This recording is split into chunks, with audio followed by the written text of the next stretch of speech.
Assalamualaikum warahmatullahi wabarakatuh.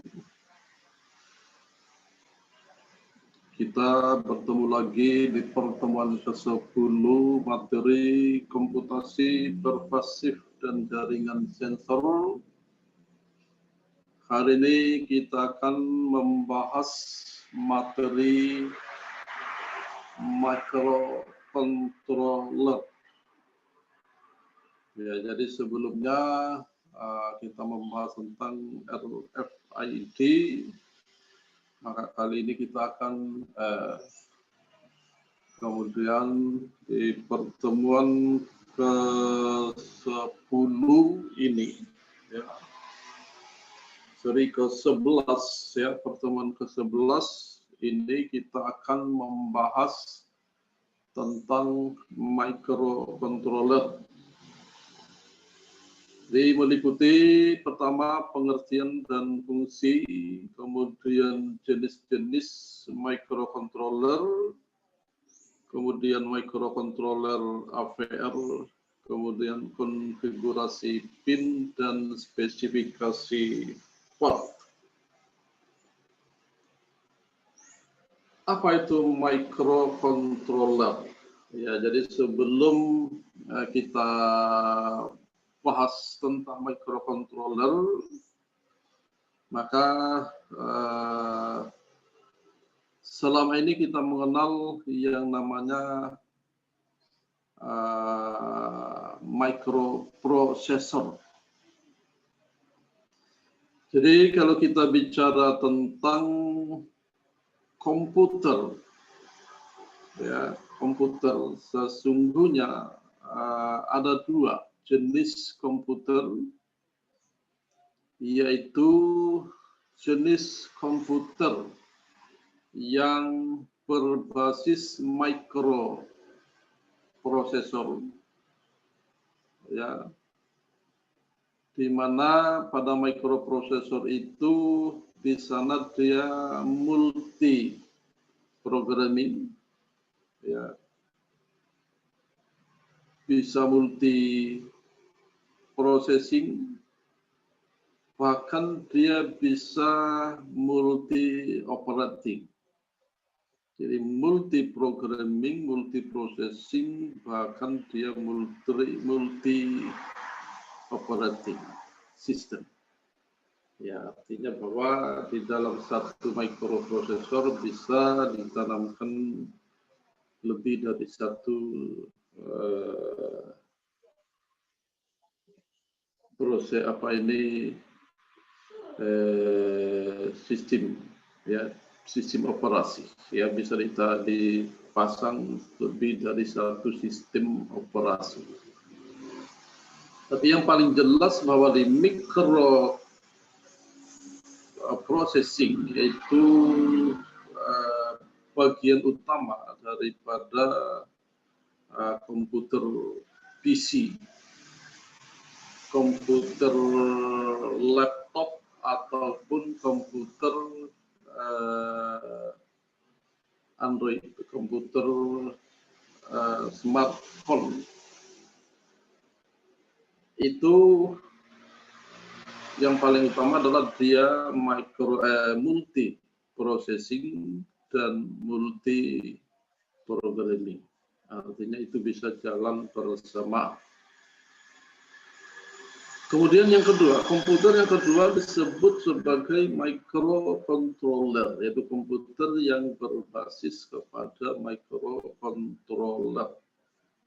Ya, kalau tadi di microprocessor itu multi processing, multi programming, multi system, maka di sini mono programming, mono processing, dan mono system, ya, mono system operation, ya. Jadi microcontroller ini adalah sebuah chip yang berfungsi sebagai pengontrol rangkaian elektronik dan umumnya dapat menyimpan program yang terdiri dari CPU, Central Processing Unit, memori, I/O tertentu, dan unit pendukung seperti timer, dan analog to digital converter yang sudah terintegrasi di dalam. Ya. Jadi perlu diketahui bahwa microcontroller ini hanya diperuntukkan untuk satu program atau satu pengontrolan, ya, untuk satu fungsi. Ya.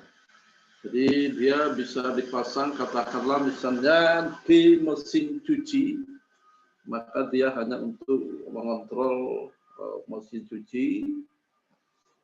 Dipasang di microwave oven, maka dia hanya untuk mengontrol pemanasan di microwave oven. Dipasang di kendaraan bermotor, maka dia hanya berfungsi untuk mengontrol sistem kendaraan bermotor, ya, yang sekarang disebut sebagai full injection. Full injection itu artinya dia menggunakan microcontroller untuk mengontrol mekanisme permesinan.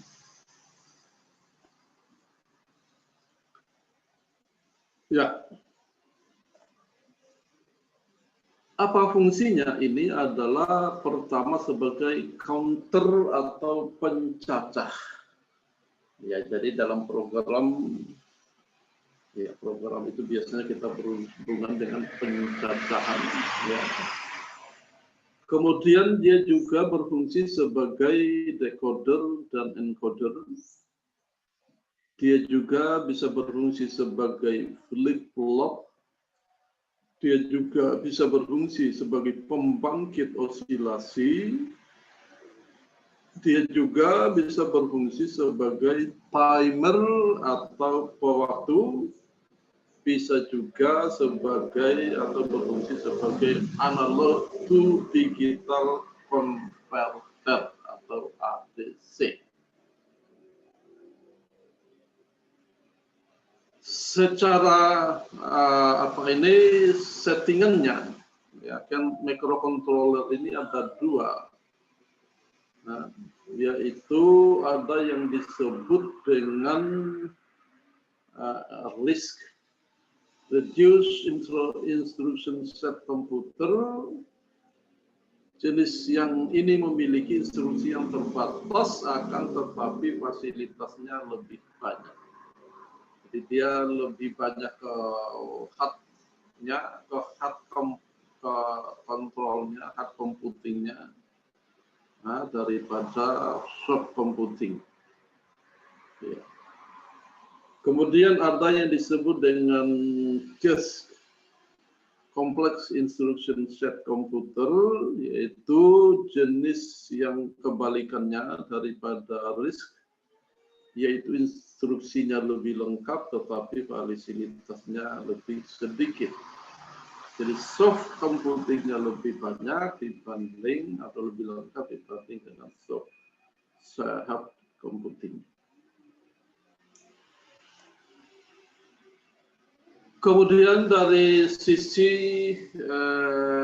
desainnya, dari sisi perancangannya, maka dia juga dibagi menjadi 4 keluarga besar. Pertama yaitu keluarga Intel MCS 51. Ini masuk dalam kelompok CISC, ya. Kemudian apa ini? Yang kedua adalah AVR dari Atmel. AVR itu adalah singkatan daripada Al-NVK RISC Processor, yang berarti dia masuk dalam kelompok RISC 8 bit, ya, 8 bit. Kemudian ada PIC, ya. Jadi PIC ini dulu merupakan singkatan dari Programmable Interface Controller.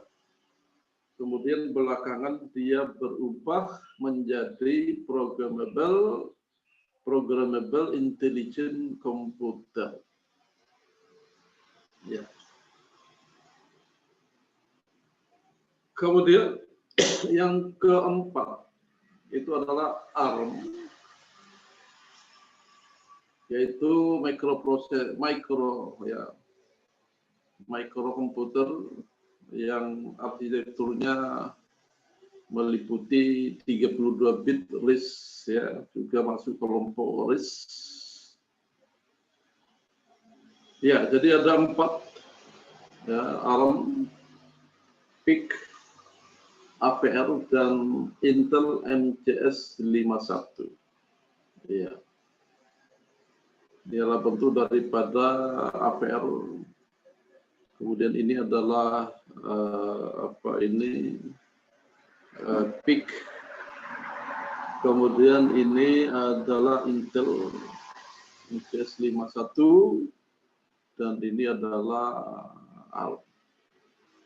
Itu 4 jenis, ya, yang dijual di pasaran, ya, berdasarkan desain microcontrollernya.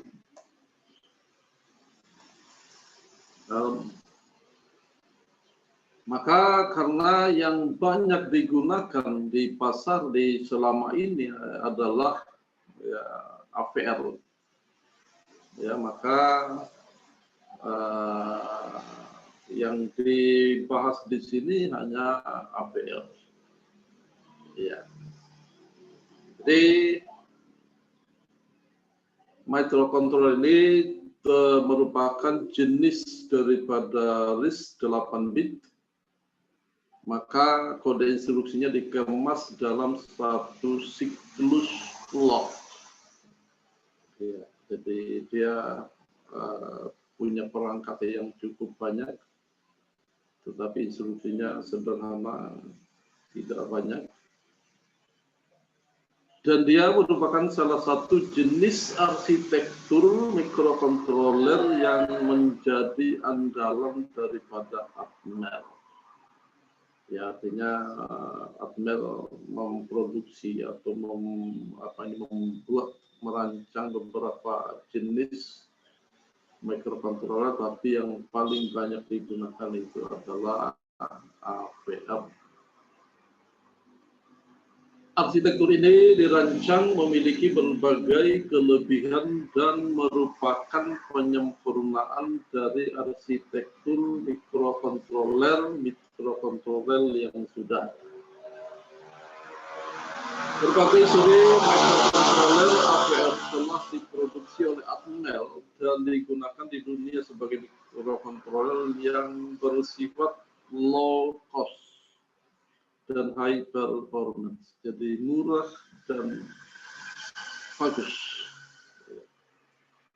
Kenapa dia banyak digunakan? Karena dia adalah microcontroller yang paling murah dan unjuk kerjanya juga bagus. Di Indonesia, microcontroller APR banyak dipakai karena fiturnya yang cukup lengkap, mudah untuk didapatkan, dan harganya yang relatif terjangkau.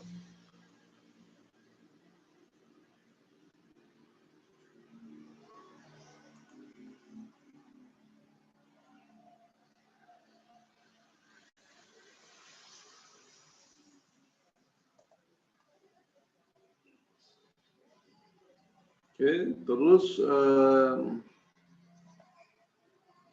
varian daripada microcontroller APR. Jadi di APR ini ada bermacam-macam seri, dan kita bisa lihat nanti ada tabelnya, ya, ada tabelnya dilengkapi dengan karakteristiknya masing-masing, dilengkapi dengan spesifikasinya masing-masing. Jadi kita akan lihat bagaimana ini dia, ya, ini dia serial daripada APR. yaitu ada yang namanya ATmega 8 bit, ya 8 berarti 8 bit. Kemudian ATmega 8535 juga 8 bit. Kemudian ATmega 16 bit. ATmega 162 juga 16 bit. ATmega 32 bit. ATmega 128 128 bit. AT-Tini 12 1 bit. AT-Tini 2313 2 bit. AT-Tini 44 4 bit. AT-Tini 84 8 bit. Dilengkapi dengan RAM-nya masing-masing. Ya, untuk AT-Tini 12 yang hanya 1 bit itu tidak memiliki RAM. Ya, tetapi yang lain semuanya memiliki RAM. Kemudian kita bisa lihat EEPROM-nya, kemudian jumlah pin-nya, kemudian jumlah timernya, timer 16 bit-nya, kemudian jumlah timer 8 bit-nya juga ada di situ, kemudian watt-nya, PWM-nya, ADC-nya, kemudian SPI-nya dan ISP. Ya. Jadi ini kita bisa lihat spesifikasi tadi. Jadi spesifikasinya meliputi flash, yaitu jenis read-only memory yang biasanya diisi dengan program hasil buatan manusia yang harus dijalankan oleh microcontroller.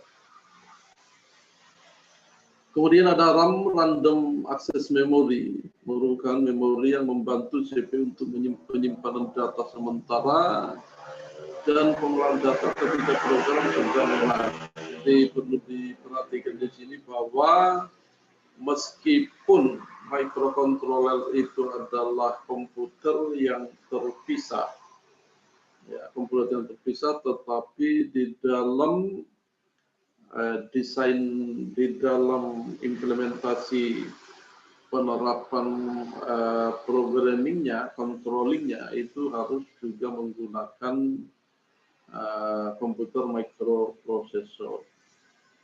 Ya, tetapi ada juga microcontroller yang bisa dituliskan. Artinya kita bisa menuliskan codingnya di sana. Tetapi itu saya kira dengan harga yang cukup mahal. Kemudian ada EEPROM, Electrical Reusable Programmable Read-Only Memory, adalah memori untuk penyimpanan data secara permanen oleh program yang sedang running. Kemudian ada port input outputnya, yaitu kaki untuk jalur keluar atau masuk sinyal sebagai hasil keluaran ataupun masukan bagi program. Kemudian ada timer, yaitu modul dalam hardware yang bekerja untuk menghitung atau mencacah waktu pulsa. Kemudian ada UART, Universal Asynchronous Retrieve Transmit, yaitu jalur komunikasi data khusus secara serial asinkronus. Dan ada PWM, Full Switch Modulation, adalah fasilitas untuk membuat modulasi pulsa. Kemudian ada ADC, Analog to Digital Converter, yaitu fasilitas untuk dapat menerima sinyal analog dalam range tertentu. Kemudian dikonversi menjadi suatu nilai digital dalam range tersebut, dalam range tertentu. Kemudian ada SPI, yaitu Serial Peripheral Interface, yaitu jalur komunikasi data khusus secara serial, secara serial sinkronus. Kemudian ada ISP, In System Programming, adalah kemampuan khusus daripada microcontroller untuk dapat diprogram langsung dalam sistem rangkaiannya dengan membutuhkan jumlah pin yang minimal. Nah, itu tadi saya bilang. Jadi ada, kalau kita lihat di tabelnya tadi, ada yang SPI dapat ditulisi, ya. Ada yang apa ini SPI, ada yang SPI-nya tidak ada yang cuma satu. Ya.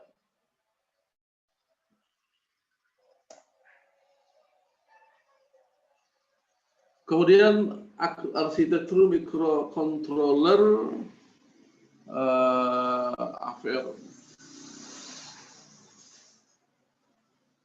Jadi ini disebut dengan sebagai konsep arsitektur Harvard, di mana memori dan bus itu untuk menyimpan data dan program, serta sudah menerapkan single level pipeline.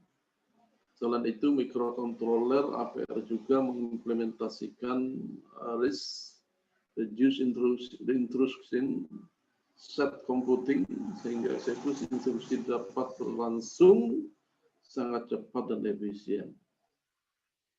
Ya, kita bisa lihat bagaimana secara apa ini blok desainnya, di mana ya ini kurang terlihat jelas ya karena gambarnya dipersempit ya, tapi perlu diperhatikan bahwa ada yang namanya CPU AVL, di mana di dalam CPU AVL ini ada kontrol line dan ada ALU.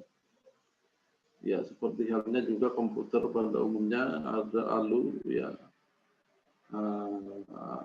logic unitnya, ada algoritma logic unitnya, ya, di dalam CPU-nya. Kemudian ada ADC, ya. Jadi ADC MUX dan ADC, dan ada ADC interface.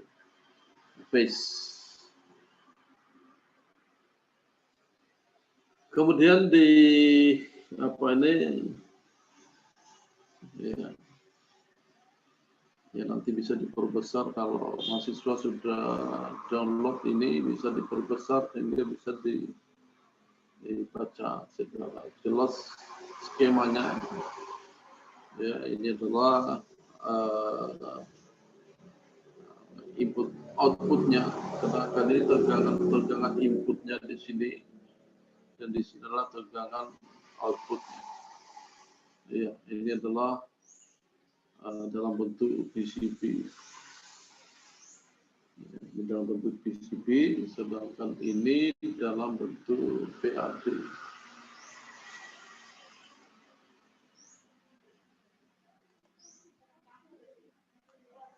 Ya, jadi kemudian mungkin juga di sini ada tabel. Ya, ini adalah konfigurasi pin untuk MCS 51. Ya, ini ada penjelasan tentang manfaat atau fungsi-fungsi daripada setiap pinnya. Jadi jelas ini ada pin 1 sampai 8 merupakan port paralel 8 bit dan seterusnya. Jadi bisa dilihat. Kemudian spesifikasi masing-masing port, ada port 0. Jadi dari 40 pin ini dilayani oleh 4 port. Ya, port 0, port 1, port 2, dan port 3. Ya, itu kita bisa lihat di skemanya tadi. Jadi ada 4 port di sini. Ya, di mana di dalam apa ini setiap port itu ada pin, ya, ada pin yang dibayar. Port 0 merupakan port keluar masukan seperti POP lain, baik bidireksional sebagai port keluar. Masing-masing kaki dapat menyerap arus sinkronus 8 masukan TTL. Jadi sekitar 3,8 miliampere pada saat on dituliskan ke kaki-kaki port 0 ini, maka kaki-kaki port 0 dapat digunakan sebagai masukan-masukan berimpedansi tinggi. Port 0 juga dapat dikonfigurasikan sebagai bus alamat atau data bagian rendah selama proses pengaksesan memori data dan program eksternal. Itu adalah port 0. Sedangkan untuk port 1,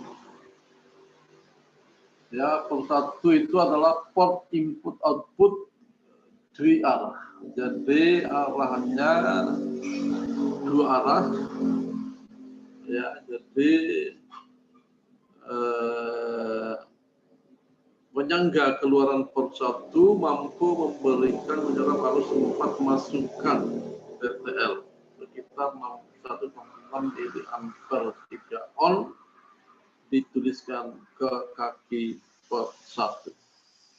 Maka masing-masing kaki akan di pull high dengan pull internal sehingga dapat digunakan sebagai masukan. Ya. Jadi itu bisa dibaca lagi seterusnya. Ya.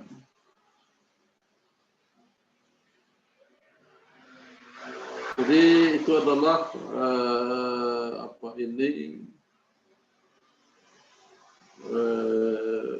microcontroller dan